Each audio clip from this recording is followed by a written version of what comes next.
Right now, as we stand here on February 4, 2026, the world's biggest financial institutions are making massive quiet moves. They're shifting trillions of dollars, 2.7 trillion to be exact, out of risky assets and into safer ones, all behind the scenes. This is more than the entire economy of countries like the UK or France. The big banks, JP Morgan, Goldman Sachs, aren't your friends. Their job is to protect their money, not yours. When they sense risk, they quietly sell off what they think will lose value and buy what they believe will survive a crisis. I call this the silent shift. Insiders offload risk to outsiders, regular people, who don't see it coming. Over the last 9 months, these banks have been selling commercial real estate, pulling back from lending to smaller banks, and dumping long-term government bonds. They're moving into cash, short-term safe assets, and gold. They're preparing for a financial winter, even as the headlines say everything is fine. My job is to help you see what's really happening, so you can prepare too. Every financial crash starts with accumulation, the first of 4 stages. Big banks spot a hot sector and pour in billions, then trillions, building up huge positions. After COVID from 2021 to 2024, cheap money fueled a spree: commercial real estate, regional bank loans, and long-term government bonds. As banks buy, prices rise, attracting regular investors through retirement funds and brokerage accounts. But this tower is built on a shaky foundation: artificially low interest rates. The banks bet the good times would last forever, concentrating risk in just a few areas. If anything goes wrong in those sectors, the whole system is at risk. The public joins in, unaware of the danger. The more concentrated the bets, the bigger the risk. This is how the seeds of a crash are sown, by the very institutions that claim to keep us safe. Accumulation looks like growth, but it's really the setup for disaster. That's stage 1. After the banks build their positions, we hit stage 2, peak confidence. The markets soar, headlines celebrate, and everyone believes the good times will never end. The media and experts assure you the system is unbreakable. This is when the public is lured in, buying the very assets insiders are preparing to sell. In late 2025, markets hit record highs, and the story was, "We beat inflation, no recession." But this euphoria is a trap. Historically, just before every crash, there's a period of public mania. Insiders quietly head for the exits while the public piles in. Peak confidence makes caution look foolish and risk look safe. People buy high, fearing they'll miss out. But the party is almost over. The insiders are already looking for their coats. Stage 2 is when the average person takes the biggest risk, without realizing it. Now we're in stage 3, the silent exit. While the public celebrates, insiders quietly sell off risky assets, slowly, methodically, and without headlines. Since mid-2025, banks like JP Morgan and Goldman Sachs have been offloading commercial real estate, cutting loans to regional banks, and dumping long-term bonds. JP Morgan alone exited $840 billion in commercial real estate and shifted billions into ultra-safe treasury bills. Goldman Sachs boosted its cash position from 4% to 22% of assets. This is a massive shift to safety. The public, meanwhile, is buying these assets, thinking they're getting a deal. Pension funds and retirement accounts are left holding the bag.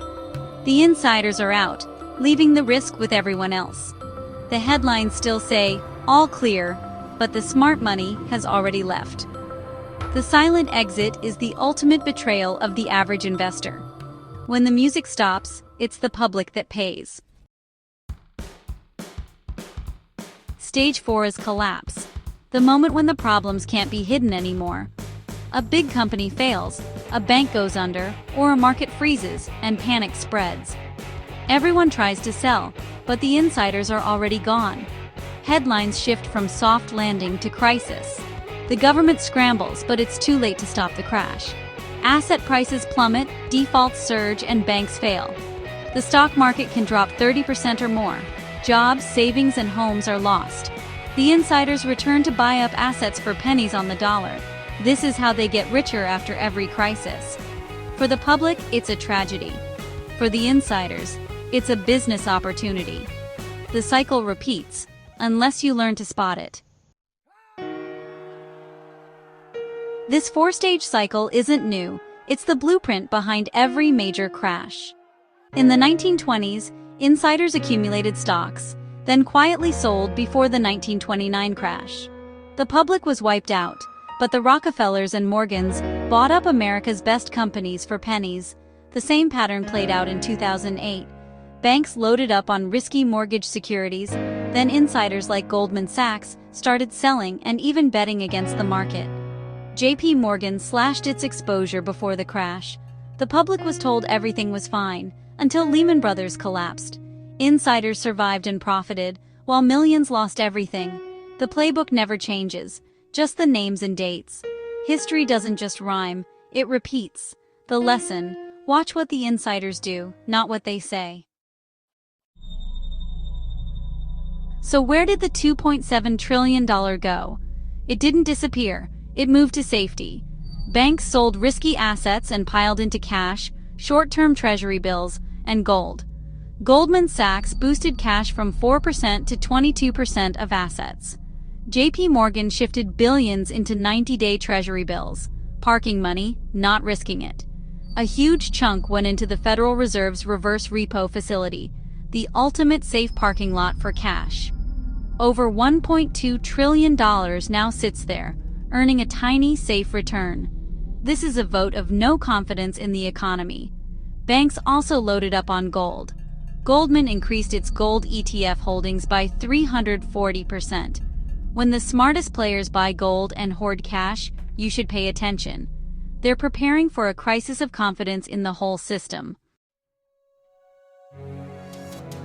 The warning lights are flashing for anyone willing to look. First, commercial real estate. $2.1 trillion in loans must be refinanced soon. At much higher rates, many will default. Second, the inverted yield curve. Short-term bonds pay more than long-term ones, a classic recession signal, flashing for 18 months. Third, record debt. U.S. national debt is 123% of GDP, and corporations owe over $5 trillion that must be refinanced at higher rates. As debt payments rise, companies cut jobs and investment, slowing the economy. Finally, watch the banks. They're hoarding cash, using the reverse repo facility, and quietly exiting risk. Banks have the best data. When they prepare for a storm, you should too. These are not hidden signals. They're public, and they're serious. The insider's actions are the most reliable forecast you'll get. Ignore the headlines. Follow the money. The signs are clear for those who want to see. The time to prepare is before the storm hits. This isn't about fear, it's about preparation.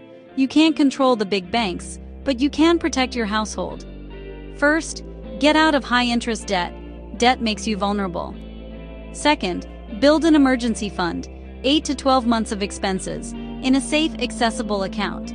This is your cushion if you lose your job or face a crisis. Third, review your investments. Don't chase risky returns now. Rebalance your portfolio. Consider more cash, short-term bonds, and maybe a small allocation to gold. Don't make emotional decisions or try to time the market. The goal is resilience, not perfection. Build your financial fortress brick by brick. Pay off debt, build cash, and invest conservatively. Take action now, while things are calm. You can turn crisis into security by being prepared. That's real financial freedom.